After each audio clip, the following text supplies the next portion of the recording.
It's so great to be here. I'm Brenda Charles Edwards, the host of Seniors Matter. We're here every Friday at 12:30 p.m. on www.rainieravenueradio.world, your South Seattle community radio station. You can also listen to us on YouTube, Facebook.com, and of course, on the Rainier Avenue Radio app. We feature interviews with people that provide services or have valuable information for seniors, their families, and the community. Do you need financial documents notarized? Are you a person that needs documents read to you for clarity or completion? How about if you're in the hospital or assisted living? Just give me a call at Black Orchid Notary 206-683-2636. Well, I'm really excited just for many, many reasons, but I'm especially excited because my new friend, Dr. Charlie Hoy-Ellis, who is a licensed independent clinical social worker, caregiver educator, and researcher at the University of Washington's Colson Institute. I went to his class, I learned a lot, and I thought it was time that he come and share it with you. Welcome to the show, Charlie. Thank you, Brenda. I am so excited to be here and so excited to be talking about this incredibly important work. Absolutely, absolutely. And for those of you that are not caregivers or have been caregivers, all of us are going to be a caregiver at some time in our life or be cared for. So it's really important to know how to communicate with the person that you're taking care of if you're a caregiver. And really, if you can think on it, if you become the patient, so to speak, think how you would react if the roles were reversed.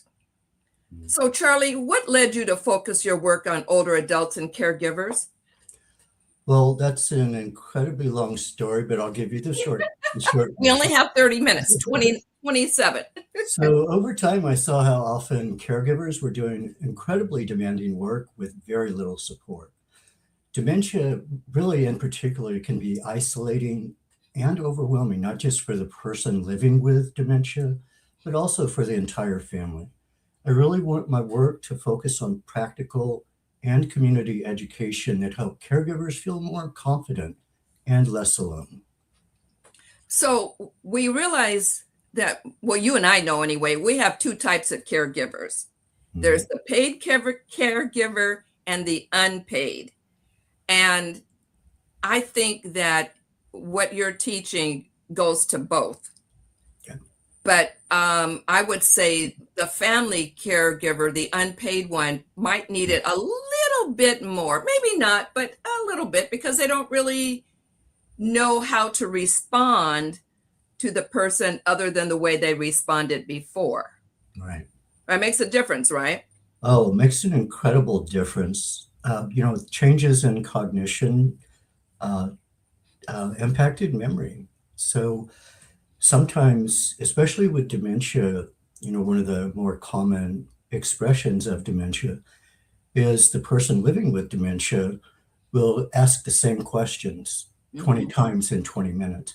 And that can get really frustrating. And so many caregivers, they'll get increasingly frustrated by continuing to answer that question. So one of the things that we can provide caregivers is some different skills and different tools to redirect that. So it may not entirely eliminate the repetitious asking of the same question, but it certainly can diminish it. So for example, if someone says, is it ready to eat? Is it ready to eat? Is it ready to eat? For 20 times within 30 minutes for dinner, you might give them a cookie or something 30 minutes before dinner. That way it's kind of redirecting them a little bit. So they may still ask once or twice, but probably not 20 times. That's a good thought. And, it's like, I try to look at it as, this could be me. How do I want to be treated? Yeah. And And I realize that if I have dementia, I'm not really going to understand why either I'm not being answered or why I'm having to ask so many times. Mhm. Yeah. So patience is really a big key. And Mhm. there's so many stress factors in our lives as caregivers. Mhm.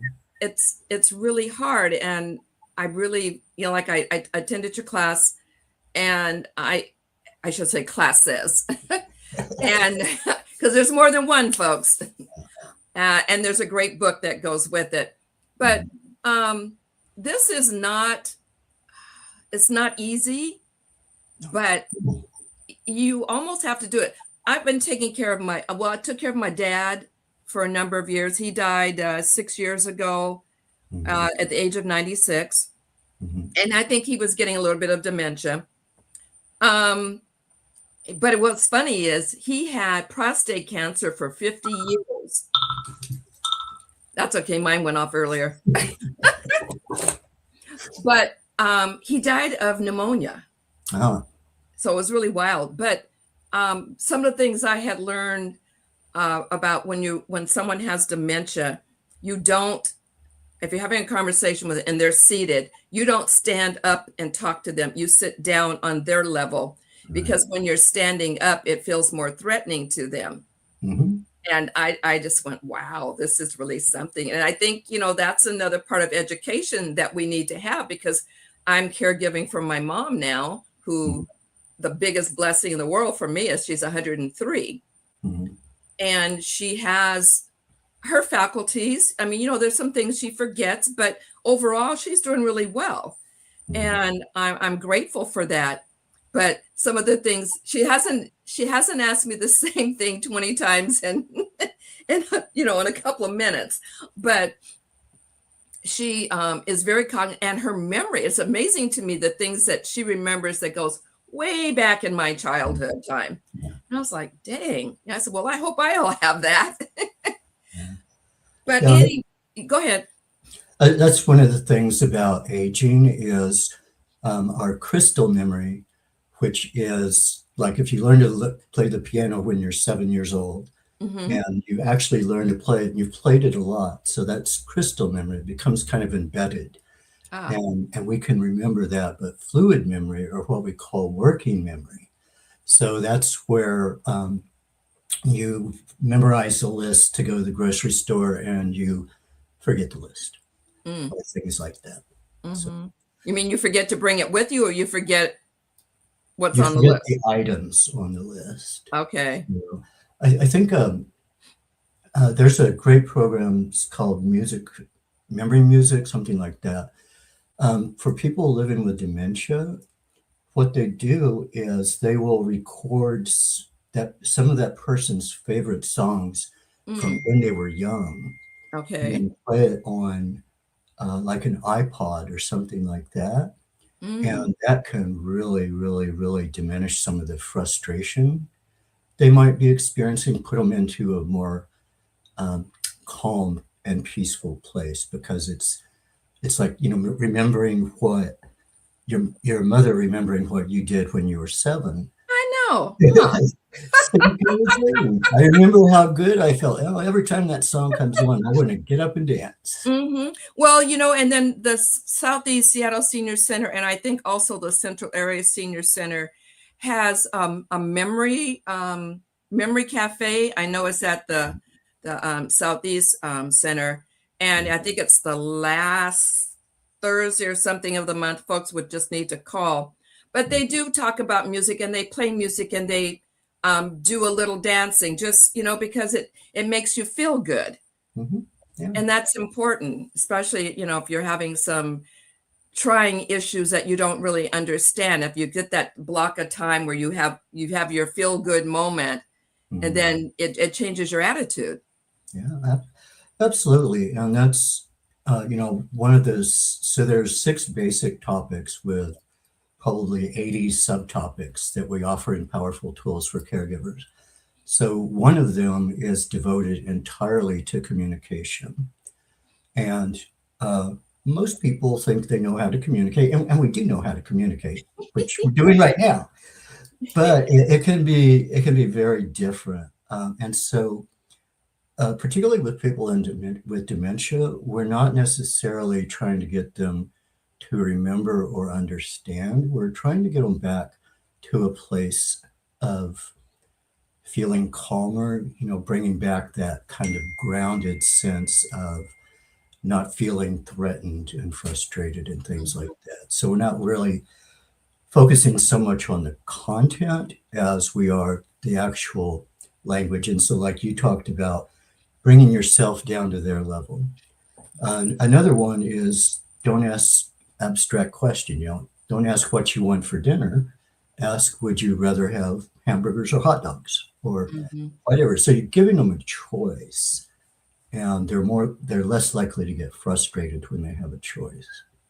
And that's so interesting. Charlie, there's well, there's more than two, but there was two languages that we had discussed in class. And I can't remember the names, but I know there's two ways to talk to people.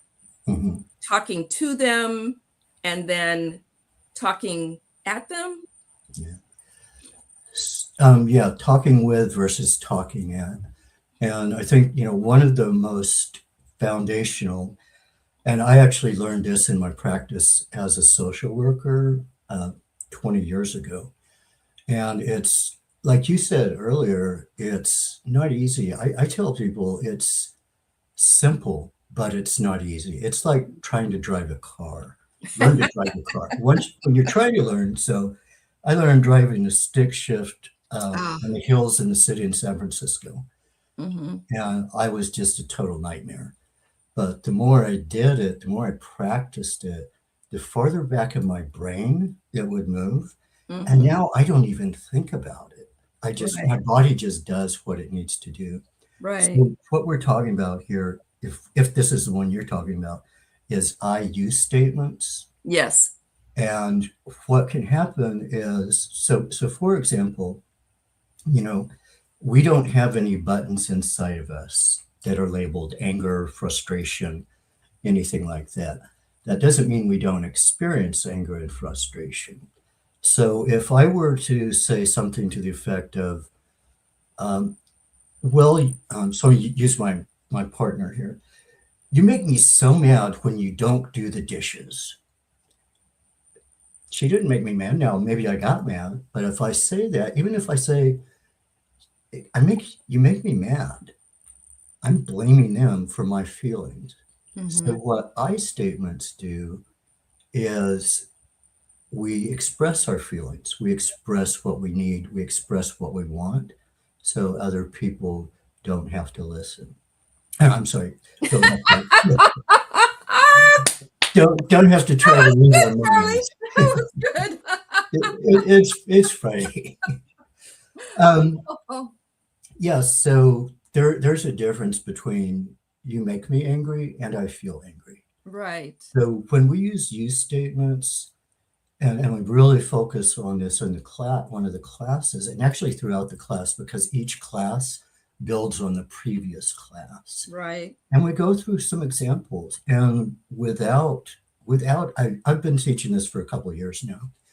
And without exception, I've yet, when we're doing this exercise, and it's kind of, we'll do a couple of examples and then we'll say, so how did you feel when we were doing this activity? And we would say, go through a series of you statements without question, without exception. Frustrated, attacked, defensive, angry, hurt. So this is the person that the you statement is being directed towards. Mhm. Yes. And it's not intentional. We don't mean to be attacking anybody, but that's the way our brain works. That's the way language processes. So it's really important, and I mean, it's a step-by-step thing in learning how to turn I messages into you messages, and we spend a lot of time on that. Yes. And then there's an equal part where there's what we call hidden you messages. And so that can be kind of like, I feel angry when you don't wash the dishes. So I'm using an I statement, Mm-hmm. but I'm sticking in that you statement, which is still an attacking statement. And so then we practice doing that. And that's something, it's really all mental, but you would be surprised what a difference it can make, because the whole idea behind powerful tools for caregivers is to help the care people providing the care to take better care of themselves so they can provide more loving and gentle care to the people that they're caring for. And this seems like a really small thing, but it has profound impacts. And so, And I'm sorry, Charlie, but just it is important that the caregiver takes care of themselves, because if they don't, they won't be able to care for the caregiver. And then somebody will probably have to turn around and care for them. yep, there's that possibility. There's also the possibility that the caregiver might act aggressively Mm. and just make it worse. And one of the key points, another key point with caregiving and powerful tools for caregivers is as caregivers, we'll often put off taking care of ourselves Yes. because we're doing all of these other things. And that's not a long road to burnout. And when we're burned out, it starts affecting our own cognitive functioning. So it impacts our memory, it impacts our ability to concentrate, it impacts our ability to have good, healthy sleeping habits and things like that. And so just taking even 10 minutes a day to do something nice for yourself, something that brings you pleasure, can go a long ways towards really improving your own mental health and your own mood. So you're not likely as likely to be upset in a given situation with the person you're caring for. I love that, because today I'm in purple, and purple is my favorite color. I've got the nails, the lips, the top, the coat on earlier. And it was funny because people were saying to me, wow, you look really happy. Are what is it? I said, I'm wearing purple today. That's my color. And they said, oh, wow.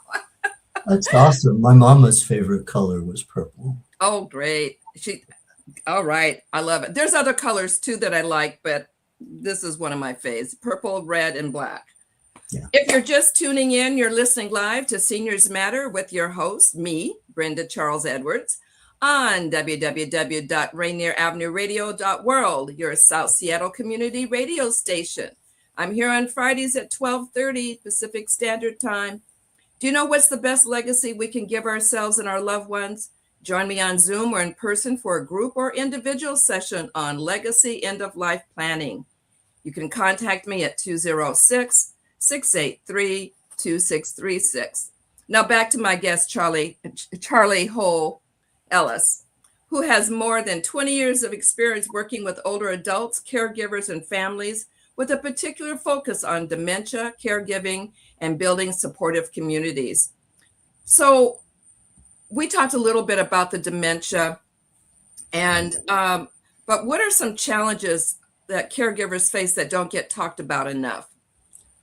Well, one of the primary ones, and we spend a lot of time focusing on this also, it's almost universal for caregivers to experience guilt, frustration, grief, loneliness, loss, sometimes all at once. Loneliness, often it's not necessarily, but it often leads to social isolation. And social isolation is bad for your health, literally as bad for your health as smoking an entire pack of cigarettes every day. Oh my goodness. There's also stigma around dementia, as I'm sure you know, and Yes. that can make people really not comfortable talking about it or hesitant to bring it up and ask openly for help. And that's where that community support piece comes in. So we can normalize and recognize that stigma is not a choice that somebody makes. They didn't choose to experience this condition, but it is also there's also a lot of stigma around it, just like there's stigma around talking about other mental health issues. That is very true. It's sad, but it's true. Yeah. So, how can communities better support caregivers and people living with dementia? Well, one thing is just what we were just talking about. They can talk openly about dementia, about reducing stigma, and offering accessible caregiving education and support. Dementia-friendly communities help people stay connected and supported longer. And that's really important. That connection is so important. And when we start talking openly about these stigmatized conditions, it it kind of normalizes it and makes it less stigmatic, if that's the word. Sounds good to me. And a lot of people say, "Well, I don't have stigma around that," because I also teach advanced practice with older adults. Very first class of every semester that I teach it, I'll ask people to raise your hand if you look forward to a long life. And then I tell them to look around, and pretty much everyone has raised their hand. And then I say, now raise your hand if you look forward to getting old. And you might see one or two people doing this. One person might stick their hand up, but that's just an example of the stigma around older age. And so many people, as you know, experience these intersectional stigmas, and that can really increase loneliness and social isolation. So, Charlie, you have a couple classes you do, but I know you have another one of the one I just took. Can you tell my audience a little bit about your classes and when they are? Yeah, so really quickly, there's two main varieties of classes. There's the one that you took, and that's Powerful Tools for Caregivers. And then there's another one. So if anyone out there is interested, we also offer classes for people who want to become certified to teach caregiver classes themselves. And so at the Goldson Institute, we're partnering with Department of Social and Health Services to be able to bring these classes. So the caregiver classes, it's a series of 6 classes that meets the same time for 90 minutes once a week. And we provide those in person.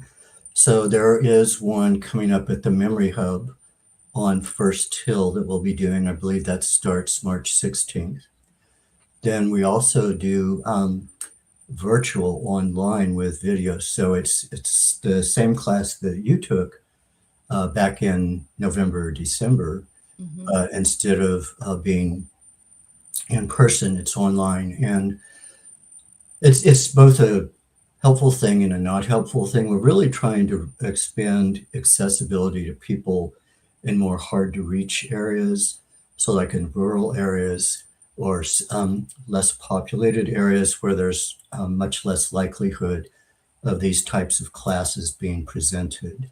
Now we do have a virtual caregiver class that actually starts the 20th, so a week from Monday. Then we have another one that will start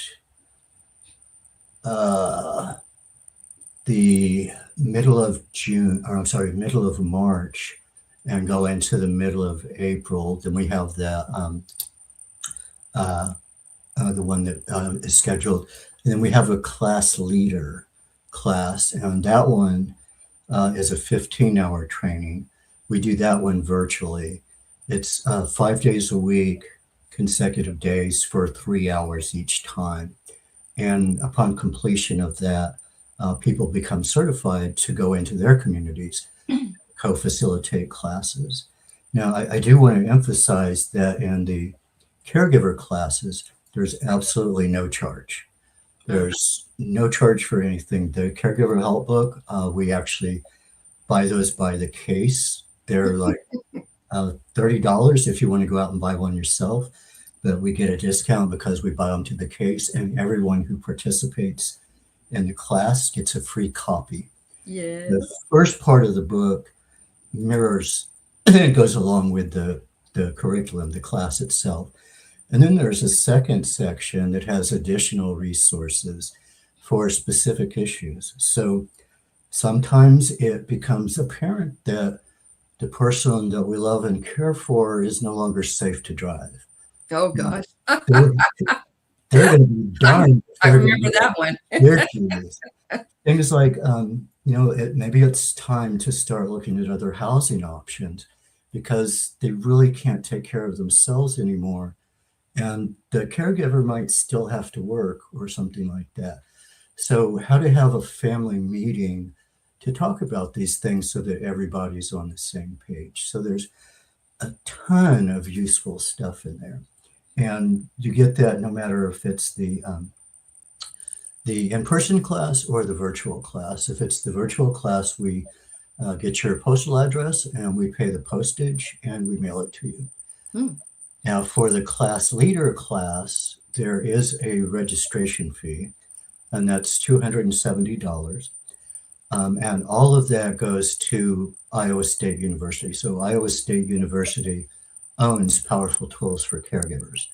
And that's how they pay to keep the overall national and international program going. So like paying for the books, things like that. And so we do have a limit, that's $270. And again, that all goes to PTC. We do have some scholarships available if it would make a difference between people being able to attend the class and become certified or not being able to. So essentially what that scholarship does is it covers the cost of that registration so the person taking the class doesn't have to pay that. So we have one of those classes starting on Monday, and it's already close to full. I mean, really close to full. And then we have another one, again, the first week of March. And Charlie, I'm going to have to stop you because I'm out of time. Okay. And I have to make this one quick. For my audience, would you like to help make more broadcasts like this possible? Please donate on Venmo at Rainier Avenue Radio or online at rainieravenueradio.world/donate through Shunpike. Thank you, Charlie, for being here. We'll have to have you on another time. Thank you for the music, Mr. MC Class. And go Hawks, and have a wonderful weekend, everybody. Bye. Love you. Bye.